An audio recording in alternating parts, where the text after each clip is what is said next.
Alright, YouTube, I'm going to try this video one more time. Today is May 5th, 2014. Wanted to send a quick message out there because this YouTube camera shit is really acting up today. Anyway, what I wanted to do is I wanted to talk about Stop the War. This is the Stop the War campaign. I've been speaking about this Stop the War campaign for almost 10 years now. I mean, I started this campaign sometime in the fall of 2004. And it's 2014, so I've been doing this campaign for about a decade now. I've been talking to certain individuals that the power or control of this earth is within us. The benevolent, the righteous, those people who love the universe, those people who want love and harmony throughout the world. And you look at a beautiful planet like this. I mean, this planet has all types of resources for sustaining beautiful life. I mean, whether it's aqua life or land life, I mean, mammals, fish, birds, I mean, humans. I mean, you know, this is such a beautiful planet. And it seems like that, I mean, we can only occupy 25% of this planet. It's only 25% land. We can do certain things with the waters and the oceans, but I mean, inhabitable land is probably only 20-25% of the earth. And I'm looking around today. I mean, I did a Google search today, and you know, I'm looking at all the wars that are going on here in this planet Earth, and I'm looking at it right now. Look at this.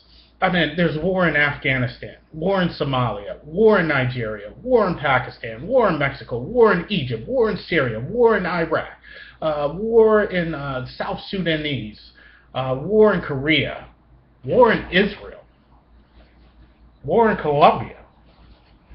You know, there's war everywhere going on. I mean, there's so many countries here, countries I can't even pronounce. War in Libya, and this starting war with Russia and Ukraine.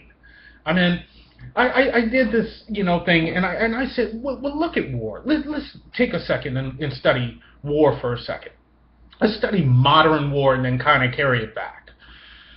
Modern war, I mean, is warfare now. I mean, you control the seas with ships. You control the air with airplanes and stealth technology and bombers and missiles and things like that. Then you got the ground troops, I mean, with guns and tanks and bombs and grenades, all this stuff.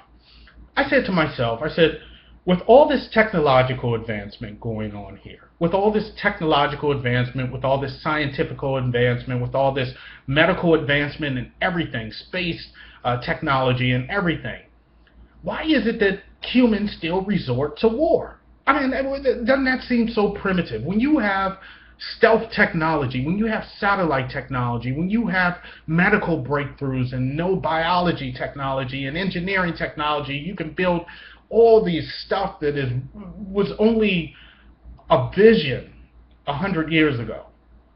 Why is man so primitive that they still resort to blowing each other up to get their points across? Wouldn't you think, if you had all this scientific data, all this scientific knowledge, all this scientific breakthroughs, that you would be able to resolve your differences beyond war?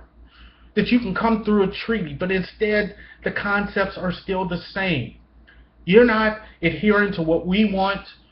We want to influence a certain type of government. We want to influence a certain type of commerce, and you're not complying, so we're going to war. We're going to send our ships, we're going to send our tanks, our Air Force, and we're going to bomb you to death until you submit, or shoot you to death. And it's always the poor soldier, or the poor people, the grassroots people, that seem to suffer more from the wars. You know, it's always the poor soldier that gets killed or gets crippled in the war and then has to go back to his family. He's the one that suffers. I mean, the people who call the wars, the rulers, the presidents, the kings, the dictators, they never lose a son or a daughter. They never lose anybody in these wars. They never lose. They just call the shots. And if they win, they win. If they lose, they lose. So I've been thinking about this concept and would take it back in history. I say, well, what is it in human nature that has to go to war? And then you look at, let's go back to the text. Let's look at an old empire, Babylonia. Or let's look at the Egyptian Empire, or let's look at the various tribes in the Bible, the Canaanites, the Israelites, the Sodomites, all these places. Everybody went to war because of a disagreement. I mean, there was somebody that said, okay, I don't want this nation to do this, and they shouldn't be doing that, so we're going to go to war, and we're going to send masses of people out there to get killed, are, maimed for no reason other than our political influence. We think you should be following our political ideology. We think you should be following our system of commerce. We think that you should be following our religion. And if you don't do it, then we're going to go to war because our army is stronger than yours, and that's what we want to do. We want to submit or wield our way of thinking, our life over you. That's the same type of mentality that's been going on for tens of thousands of years since the first recorded history. People in conflict with one another.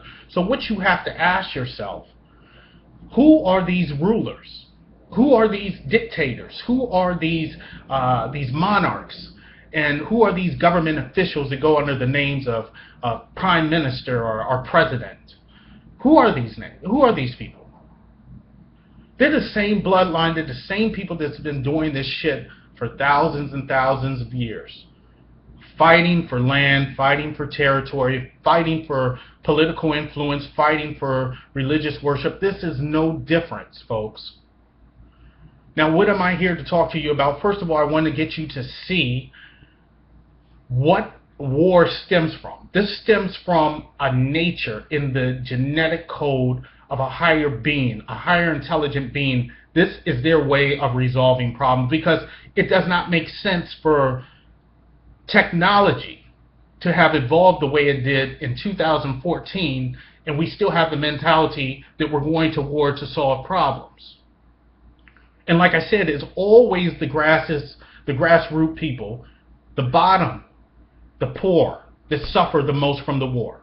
It's not the rich and the elite. It's not the government officials. It's the poor, the masses, the grassroots people that suffer.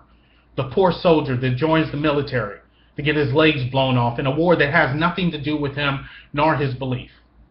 Probably just wanted to go into the military just to get further education, or because the government told him he had to go into war for 3 years or join the military for 3 years. Not because he wanted to, because he had to. And he's the one that winds up dead or with his arms or legs blown off. Not the president that initiated that law, not his son. And these rulers, you got to understand that these rulers in this planet, they're controlled by higher intelligence. See, when you talk about a world leader or a world god, this world god does not exist. There is no beneficent God that watches over the planet Earth. Okay? You're residing on one out of maybe 1 trillion planets just in this galaxy alone. Just in the Milky Way galaxy. Maybe 1 out of 1 trillion planets. 400 million star systems. 1 trillion planets. You reside on one. You think one God is watching after this? Higher intelligent beings can travel here and manipulate this planet just as much as the government manipulates society with TV, fiat currency, religion, and governments. Okay? They're playing chess on the planet Earth. This is for all you people who don't know. These people are playing chess on the planet Earth. With your lives, with my lives. And I know because I come from a long family of military service to the United States. You see? My forefathers have fought since back in the Civil War. To Korea, to Japan, to Vietnam, World War II. I mean, I have relatives that have fought. And I'm sure most people do. But it's never the elite person that's going to go out there and fight these wars. So here's the thing now. How do we stop it? Now that we know what it is and what it comes from, this is a force bigger than the planet Earth. For some reason, something wants to control here. There are several demigods throughout this planet that have been ruling this planet, who has been placing their seed here, their intelligence here, their consciousness into certain people that they place in positions of power. The English monarch, governments, dictatorships, they place these people here to wield their influence. And the same wars that have been going on from one land to another land, introducing religious dogma or political ideology or anything, or some system of commerce that exists in every developing or developed society on this planet. There's not one planet that they don't have their hands gripped into right now. So here's how we stop it.